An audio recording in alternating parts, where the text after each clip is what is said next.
women, weekend, knees, ruck. Yeah, you know what I mean? Well, there's the start of our podcast. What's that? Yeah. Women, weekend, knees. It's true. Like this is like why my number one thing I'm trying to put out there to my guys. So this is officially part of the episode now. I'm trying to put out to my new guys is get all your ducks in a row outside of training so that it's not just a fill-in thing. Yeah, that's right. Like make it that you're conscious of what you're doing, you're making decisions, you're making choices in your everyday life. They might not be the right ones in the long term, but you're doing things that make it that, one, you're not just in a relationship outside of the gym because you don't want to be alone. You're not just fighting because you've got nothing going on in life. You're not just working because to make your ends meet. You know what I mean? Like you're doing the things, that you're setting up the package, yourself as a package that makes you be able to succeed. And it might not be Muay Thai that you succeed in, but it's a tool. Yeah. I had the chat with someone yesterday about it. I said they're like, oh, I don't think I'm going to be fighting anymore. Like, it wasn't one of my fighters, but someone who fights. And I was like, what's your plan? And they go, oh, I'm just going to work and save up and da-da-da-da. I'm like, what's your actual goals? And they're like, I want to start my own business. I want to build like a successful business. They've got some things. Ish. And I go, okay, what's going to prepare you working for someone and just making your money, what's going to be the thing outside of that keeps you satisfied, that prepares you for the turmoil that comes with trying to run a business? And like, that's why you should be continuing fighting. Make it work. So then when the time comes that you do start this business, you actually know how to manage your time as well. Yeah, that's right. You know how to fit 26 hours into 18. Yeah, that's right. And I think with that, because a lot of dudes I think who do this fight thing, they do like the idea of having their own time, but they don't know how to set themselves up to have their own time. No, they don't. Because they're systematically broken down to be a taxpayer. That 9 to 5 thing, I think it's drive too, though. I think from that brainwashing. From that. Just exist. Just exist. It's okay not to be okay. You did your best. Yeah. All that bullshit they're trying to. Like, I remember Antoine coming home from school and saying something about. He just busts out and it was. Man, he had no idea what it meant. And he's like, oh, I tried my best. I'm like, you fucking didn't. Yeah. Like, you got told that was the words to use when you didn't do good enough. Yeah. Like, you didn't try your best. Yeah, no, that's true. So this is it's that systematic breakdown of humans, namely straight white men. Oh. Yeah. That's me. We're the enemy. Yeah. And if you look at statistics, it doesn't make sense. But if you look at what the plan for the world is, it makes 100% sense. Just on that, right? Because I heard that the other day as well, and obviously being in that, being that's me. Yep. That idea. He's straight. But he's straight. Just. What day is it? Thursday. Yesterday I was a raging homo. Thursday, Wednesdays I tend to flip and flop, but Thursdays, hard straight man. Do you think that is though? Like when you say we're the enemy and shit, and this is what this thing I was watching, and do you think it is, or do you think it's just fucking online? And when I say it's just online, it's a fake. It's a fake. We walk around. I don't walk into this. It's not like so. I don't get the vibe that fucking everyone's against. You're 100% right. So it is very much. It's behind that fake world of social media. Yeah, that's right. Yeah. So I think where everyone's a hero. Yeah. So is it the fact that we're online too much that it gets us almost brainwashed the same way that everyone's against us? You know what I mean? So 100%, but also I think that. For us to succeed, we need to have that online presence, whether it be our gyms. Oh, yeah, of course. And we can't not be on social media. And if we're on social media as a straight white male, man, if I'm a raging fucking queen, I guarantee my followers are triple what I've got now. I guarantee my YouTube is fucking... Yeah. I'd say for sure 3 to 5 years ago. For sure. I think still now. I reckon we're on the comeback because I was talking to a bloke today, same sort of thing. People started to realise that it's all just falling apart. That's right, yeah. And I think that's why it's on the comeback and it's sort of changing. Because I mean, when I was going the comedy scene is very it can go up and down. You can get the real wokey parts of it, where I've been told that I can't do certain jokes because it because it's true. Because it's people found out offensive or whatever. And but then again, it's also fucking other parts of it are wild as fuck, and you can say what you want. Yeah. I think it also depends on where you are in the pecking order. Exactly. All of a sudden, you're a big name. You can say whatever you fucking want. Yeah. So back 4 to 5 years ago, when I was doing the Raw thing, the comedy competitions and shit that, it was almost like I was going in and I'm not winning. The straight white guy with jokes about his kid and shit like that, I'm not winning that. But the queer chick who's a little quirky, 100%, man. They were edging it out, but I think it's an edging it. I think that's a little bit different now in that regard, and I think that we are as in the enemy, the white man. I think it's fucking getting a little bit more even playing field across the in the media spectrum, if you know what I mean. But you're right. For a long time we were. I think I think Rogan has sort of said about it as well. Trends in the world and trends with acceptance and shit kind of get exposed in comedy before anywhere. Yeah. Because people get offended. If people are getting offended by comedy, they're fucking dumb. Yeah. And nothing in comedy should actually hit you in the heart. No. And when people say, I'll say, oh man, that was so fucking offensive, but I'm not offended. I think some jokes just aren't for you. Yeah. So move on. I mean? Yeah. There's man, we've all known someone who's either known to have an abortion, has been involved, or something like that. Yeah. They may not half the women I've ever been with. They may not find that style of joke funny. They should. All right? They should find it even funnier. They may, but it doesn't mean they're not. Man, they're the ones with the bait to go fishing. Yeah, that's right. They're not. They have the right to be offended by it. Oh look, but in saying that, was that? Yeah. They have a right to be offended by it, but in saying that, it's just that's just not your comedy then. Yeah. You're just a sourpuss. Yeah. Because man, the people I know who do the best jokes about being molested are the ones who are molested. Yeah. And it ain't them. It ain't a coping mechanism for them. They're just not offended by it. Yeah. Or deeply offended to the point where it's well, man, trauma makes some good comedy. It always has. Yeah, for sure. But I also think that the people who can joke about it are people who have dealt with it. Yeah, and actually come at and if you're getting offended by something, there's probably time to sit back and go, I need to fix myself. It's like when people get offended by what I say about fucking Muay Thai and shit. Then okay, if you're offended, it means 1, you've recognised that it's true. Yeah. 2, you don't like that about yourself, and that's why you've been offended by it. No. Yeah, that's true. So now you can do something about that. The difference being another dynamic that's a little different. We put ourselves out here. You put yourself out there in the Muay Thai community more than I do. I put myself out there just generally on my own thing. But so, do you think that the fact that you have a platform, and when I say you have a platform, we've created it this. We didn't do this from fucking. No. We had to do this. Yes. We had to build this podcast. 100%. You had to go out there and get your name and shit. But do you think it's because we have a platform, and it's almost we've got the mic and we've got the loud hailer, and we're willing to talk about it. They don't have a voice back. We're willing to talk about it. Get offended. Which is why they'd be more offended, more likely to get offended. I totally agree with I had the other day with my own podcast. I very rarely do it, but I took a fucking podcast down just to. I'll tell you about it.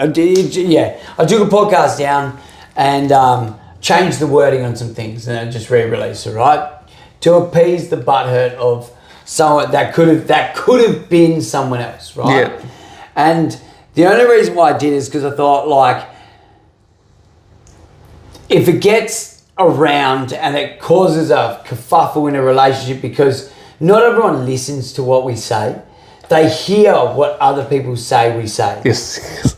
You know what I mean? So it's like I had that. Someone heard something that someone else said that I said, but didn't really put it into context at all.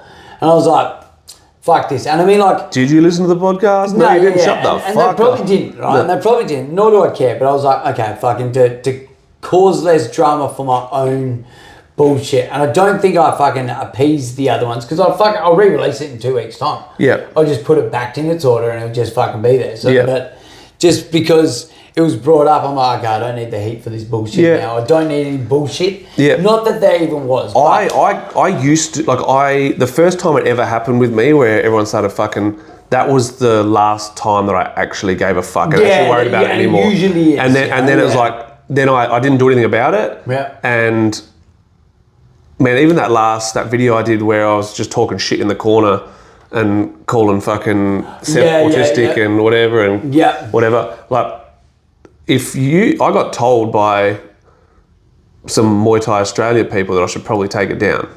Yeah, okay. And I was like, but why? Like, fuck it. Yeah. Like, and then, like, if people are offended by anything I say, man, that's on them. It's not on me.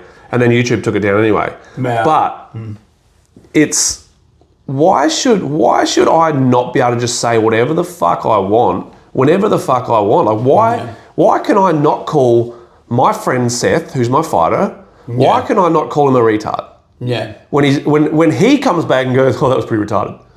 Yeah. Like, and he's clearly autistic as fuck. Yeah, like we've said before, it's more what I find amusing is the other people who get offended on other people's behalf. Yeah, for sure. And it's more that than anything like, else. who got more offended with BLM stuff than the white, like, dyke? Yeah, that's right. You know, like the short blue-haired chick. And then it ended up being them people who ran most of the shit anyway. Yeah. You know what I mean? They end up fucking... Yeah. But yeah, I get what you mean. Yeah, so it's like, I guess, at the end of the day, like, we have our voices, we use them. That's right. People need to, like, it's no different to us as coaches. Like, our voices, like, if I say something to you as your coach and you don't like it, that's cool, voice that to me and let me know what you're thinking about it, and I'll soon let you know if you're being a pussy or not.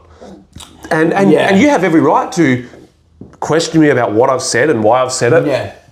But it could be the relationship that you have with your fighter too. Yeah. You know, like you sort of earn that a little bit. Yeah. You know, like after you've been with a certain trainer for so long, when you do that, then fucking doesn't motivate me at all. Yeah. Oh, okay, cool. I won't do that anymore. I mean, but you're not going to do it to me in the first week. I've got one. So, cool, because I'm setting you up. Like, I'm fucking beating you down now, so when the real beating comes, you're prepared for that beating. Yeah. You know what I mean? I've got two ex-students who are probably two of the biggest dramas I've ever had in the gym with these two. Yeah. And they're the two people who play the victim the most about the way I was to them. Yeah, okay, yep. Like, and it's normally the case though. Yeah, that's the person who's playing the biggest victim is the person who's the biggest culprit. Yeah, that's right. Because then it takes the focus away from what they did. And that's people in general. Yeah, they'd rather handball the blame onto someone else. Handball the blame or the responsibility. Yeah, exactly. Yeah. So that's like, a lesson for everyone listening at home is, man, do the right things.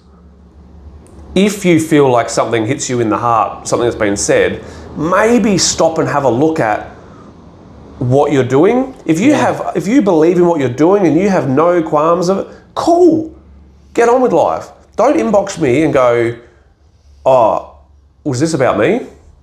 Yeah. And then very vain. and then try and explain yourself to me. I don't need your explanation. If you think it's about you, if you believe it was probably about you. Yeah. Like, not directly, but you're one of the people that it was sort of targeted at, then do something about it. Or don't. Yeah. If you're unapologetic about it, then go for it. I'll get that on my podcast every now and then, like when I'm talking about things that's happening in the team and blah, blah, blah. And like, I'll say like, oh, it's interesting to see dynamics in the team, blah, blah, blah. And then I'll get a message going, hey, about that, was that about me? And I'm like, can't. Like, could have been, might not have been. I don't Could have been know. about half the team. I also am a 38-year-old concussed male just ranting on a podcast. It probably happened 3 years ago. That's the other thing I might not, Fucking, it's wild. It's wild. But it's, but also the people on the other end of this talk. Like, you get your opinions out there. Yeah, that's right. Like, opinions are like arseholes, everyone's got one. Yep. You know, it's up to, I didn't make everyone listen to me. I didn't make everyone listen to you. No, it's the people same. are listening to us. That's right. Yeah. So if you have exactly the same opportunities to defend what you do by maybe, like, I talk shit, I'll put it out here now, like SA Muay Thai League, Knees of Fury, DFC, they're not doing things that are helping our sport. And I'm fighting on a wall. but whatever. But they're not doing the things that help this sport grow. Yeah. And by the sport, I mean Muay Thai. Muay Thai, yeah. They're not doing that. DFC does everything right for MMA. Like, I don't think so even that, because it's like, for the level of the fights, it's way too overproduced. Okay, the flip side is they now have an amateur one below that. They've got it, like, you know how, like, you can almost look at the same way as, like, would you say Knees of Fury is overproduced?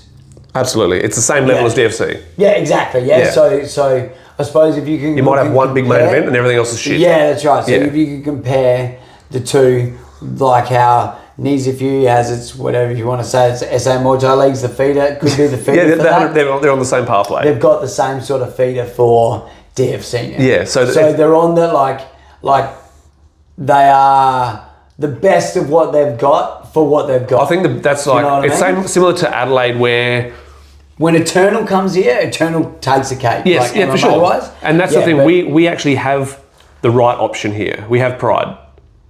Yeah, that's right. For me, the wrong option is Knees of Fury. That's right. But you don't have that privilege in MMA in South Australia because you don't have another promotion.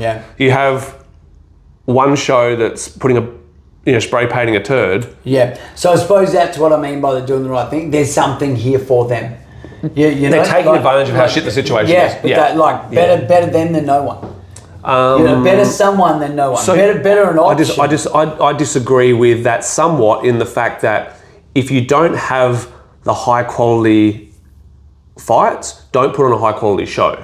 Yeah, there's no place for it. I can agree with that. You take it back. It's the whole trying to be something you're not. Yeah. Where, like, same with Knees of Fury, all they've got is at the top is Matt Stevens, and then the rest is just. It's the same sort of, it's that old recipe. It's like early 2000s recipe of big main event, the rest is crap. Mm-hmm. And if that's the case, then you do a promotion to suit that. It's like, it doesn't have to have all the fireworks and flashing lights and all that kind of stuff because it's not that level of show. Like, give the guy, know that you're a stepping stone. And give those guys a step to the next, to the big thing. And realise that you're not the top. I know what you mean by that, by what you're saying. I always look and go, like, better, like, it's like what I say with knee, like, obviously, like, the style's not the straight Muay Thai style they're after, but for Knees of Fury, for SA Muay Thai League, for even DFC with my guys getting on it, like, it's an opportunity for them to do the right thing even if it's in the wrong place. You know, like, I look at, like if amateur fights don't count, we redo their thing. Yeah. Cool. Let's chuck them into this fight. I'll put them in SA Muay Thai League because they get to try proper Muay Thai in a place they may not score, they may not get the thing, but they're getting the opportunity to do the thing because they can still come across some fucking spaz when they fucking 100%. Get to. But my suggestion on that is my counter to that is. The big shows that everyone wants to be on, actually look at where you're coming from. And it is detrimental to a career in the long run to be fighting on those shows more than once or twice. Yeah. But I mean, like, you're going to take, like, whether it be SA Muay Thai League or Valley, I don't think, like, there's obviously the different rule sets that we've got to work to. But, like, I look at the thing and go, like, okay, so Conor gets a fight on SA Muay Thai League, and then gets a fight on Valley, and then goes and fights Muay Vic. They don't give a fuck about Valley or SA Muay Thai League over what you'd see in Muay Vic. No, I totally disagree, actually. In the 100%, they look at what pathway the It's like Yeah, but if we've gone the right ways by hitting Valley and SO and this. Moy This Vic, so like then what's the one extra show I that's off to the side? What's the difference between over a whole amateur career? That was not one show. No, that's right. Because it's an amateur field, so what the fuck does it matter by the time it's kind of like when you do gyms do Vama and do Moy Vic. They're not the ones debuting on routes. No. Like, and but that's they still like if they drop the Vama and end up just going, okay, fuck, well that's our main thing there. yes, 100%. But they've still got the experience out of Vama. Like that's what I look at with my dudes. They get shit experience and they get to deal with shit. Yes, but they also drop it early enough that they can get to have their proper amateur career where they're being noticed by the right people. Yeah. So that's what I'm kind of getting at with that. Like, man, if that's what people want to do, that's what people want to do. Yeah. My thing is though, the people at the top who are the people choosing who go, like, whether it's 1774s or whether it's, they're not 1774 ain't looking at who did a Massa show. Oh no, of course not. They're looking at who's doing Muay Thai New South Wales. Of course not. But it's also like, and if you're on the Massa shows, they're not taking notice of you. Yeah, that's right. Yeah. They're actually walking away from taking notice of you. Yeah. Because it's like, oh, okay, that's. But it's like everything too. It's super clicky in all our shit. Like when it comes to that, like they might go. You might like, for example, you said you don't have anyone now. As soon as you get someone, they know you. They look at you, dude. They know. They know. So it is that same with boxing, same with MMA. Like if you are getting on the I think.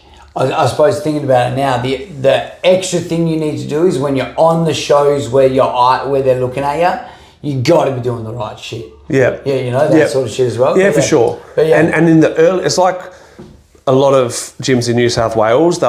They not most of them, but some of them they go like they do the proper amateur thing.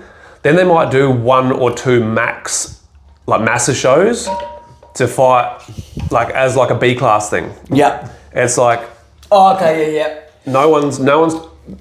It's going on their record. No one's taking fucking notice of them. Yeah. As that stepping stone, like Victoria doesn't have that option. Really, you don't go from Muay Thai Vic to then jumping on fucking Ultimate Legends and then going to fucking to Roots. What's Ultimate Legends? Exactly. Just like another kickboxing show. Yeah, another kickboxing show.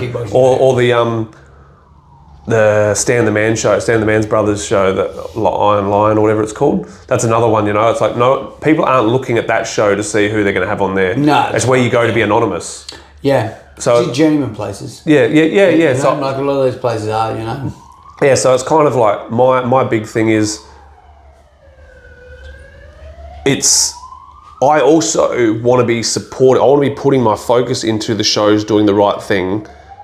Because at the end of the day, it is actually those shows are putting the sport first, which is how you be part of the clique. Yeah, that's right. Which is then how everyone moves forward. Of course, yeah, of course. You lose the non-clickers, and I can almost guarantee that the sport booms. Yeah, that's right. Yeah. And so it's kind of like, yes, it is clicky, but the click is very easy to get into. Oh yeah, that's right. Yeah, like I'm not saying that that's bad, but it is very much like if you go there and you're speaking to the right people, making yourself known in those places and having good performances there and the right performances there, then you're in that known. Yeah, for sure. Known. To the point where they'll pull the piss out of you all the same for going on their massive shows, but they might go, oh yeah, but he's fucking, he's not, so we'll take him. It's kind of where I want to, I kind of think where when it gets down to there's 2 options for a show, they're looking for someone to fucking do their pro debut on Roots, right? There's 2 options. There's the guy that just did Muay Thai Victoria, or there's the guy that did Vama and Muay Thai Victoria. They're taking the Muay Thai Victoria. Oh yeah, of course, yeah. It's like that's that eliminating the things that are going to go against you when it's a close fucking call. Yeah. Like that's kind of why I'm so focused on sticking to. The pathway shows. Of course, which here, it makes sense. Which here it is Valley and the Pride Day show. It's like you're doing those. I guarantee you're obviously in Adelaide we don't have a huge, but it's just a hypothetical thing. We don't have a huge pool where they actually get the choice to go yay and nay. Yeah. Because they pretty much got to take what they can get on the big pro shows at the moment. Yeah. But say we doubled our number of fighters in South Australia, both amateur and pro. So we go to like 100 amateur fighters and maybe 20 pros. like Carly, when she's matching her pro show, she's straight away going to go for who fought on Valley and Pride before she goes for who fought on DFC or SA Muay Thai League. Because it's that pathway thing, you know, like it's sticking with the pathway that works. And man, people want to do what they want to do. People want to choose, I'm doing my way. You can do whatever you want. Whatever works. You can do whatever you can do whatever you want. But there is a pathway that works and a pathway that is part of that clique. Yeah, that's right. And doing what it takes to stay in that clique is what gets the opportunities in the long run. That's kind of what I'm getting at with that. Those types of, okay, I mean, like, those types of opportunities at that top, on the top shows. If that's what you want to do, then that's what you got to do. And then you got bucket listers, you know? Yeah, that's right. Like people like, man, I'm not going to be fighting. I'm not going to be a big name. I'm a bit older. I want to get one fight in fucking 4-ounce gloves. I want to get one fight in a cage. I want to fight boxing. I want to fight MMA. That's right. There's place. Then. Which is that's what those shows are for. That's what they are for. Like, them shows are like them. They're bucket lister shows a lot of the time. Yeah. You can't build a career off of DFC. You're not like... No, that's right. Not many people are doing DFC and they're getting signed to fucking Hex or whatever. No. It's like... some of them get into Eternal. Some of them. Yeah. But it's like... But you know, I suppose the big ones now is everyone pushes for Tony to go to the UFC and he's not doing fucking anything here. You know, fighting on the Golden Gloves show that I'm fighting on and fighting on the UFC, I think so. I think he's trying to get a fight on that. They're trying to match him on that. But fighting on that show and then fighting at DFC isn't going to give him the eyes of Dana White and all that sort of shit. In MMA, you can't be in Adelaide, pretty much full stop. Not at this stage. Not at this stage. No. Like, even men, really, like, being based in Adelaide for Muay Thai, we're only just now... like with real Muay Thai going like international with like, you know, people like Nick fighting on it and Davina fighting on RWS and that kind of stuff. Like, there's not a lot of the real Muay Thai stuff, you know, so what... Yeah, but who else, like, on that though? Like, okay, so those two dudes, those guys are Adelaide guys and they're on RWS. Who else is on RWS from around Australia? You obviously got like Max and shit. It comes out of Max. Where would you say like he's based? Muay U got that process started. Right. Now so you'd say that's where that came from then. Yeah. So like, did Dave fight on RWS? Dave Penalty? No. But yeah, so you got them. You got which is good. Shannon and Bryony. Yeah, Shannon and Bryony. So the connection for Bryony, I reckon, because I think she was training at, I reckon she was either Sitmonchai FA group at the time. I can't remember. And I might have been through Max or something. I'm not sure. Yeah. I got Shannon a fight on there for next weekend. I'll be calling for her. Yeah. The Saturday coming after this is it released. Yeah. I got her a fight on there, so she's on there. Then you got Carter Lawrence, and that's through him staying in Thailand. He's from Melbourne. Yeah. It's one Jason's fought a couple of times. Yeah. So did he get his fight? Did he get his break from RWS from Melbourne or from Thailand? No, from Thailand. Yeah. Okay. Yeah. So it's like, that's the thing. Like, it's, you know, whatever sport. Like, if you're doing MMA, man, just go to America. Yeah. Like, if you're doing, you know what I mean. It's like, if you're doing Muay Thai, go to Thailand. Yeah. That's where you're going to get your opportunities from. Yeah. That's right. Yeah. Because even, you know, the feeder shows to the top of the world, a lot of the time you're almost paying your own flights a lot of the time and shit anyway. Yeah, that's right. It's like, you know, get to Thailand, then we'll get you on RWS. Yeah. You know what I mean? Like that kind of thing. So there's Adelaide, man, if you want to make it on the world scene as a MMA fighter in Adelaide, man, you've either got to have like really, really, really good management who's really persuasive, or you've got to go somewhere else. Yeah, that's right. Yeah. Like, man, Shane Mitchell's a great example of that. You know, like he could have been on UFC and all that kind of stuff. We got to the PFL, which is pretty big. Yeah, for sure, 100%. Big promotion, man. Like they were paying one of the best at the time. But being based in Adelaide wasn't going to do it. No. Like, you've got to be elite. You've got to have elite people. All right, and we're back. What were we talking about? Good question. No idea. Yammering. G'day guys, welcome to another episode of the fucking Ringlovers podcast. You might want your mic too. Oh yeah, sure. Fuck it, man. We'll just start a new one. I'll chop it. Yeah, I was going to say we could use that just as a fucking... Yeah, we'll do that one episode. Just do it as like a chat we had. We'll call it a chat we had. Yeah. Forgot the camera was going. Forgot the fucking... Yeah. Man, it was fun. It was a good 20 though. It was actually it's been recording for 37 minutes in total. Yeah, that's what I mean. So by the time I edit it, it's probably like 28, 29 minutes. That's what I thought, yeah.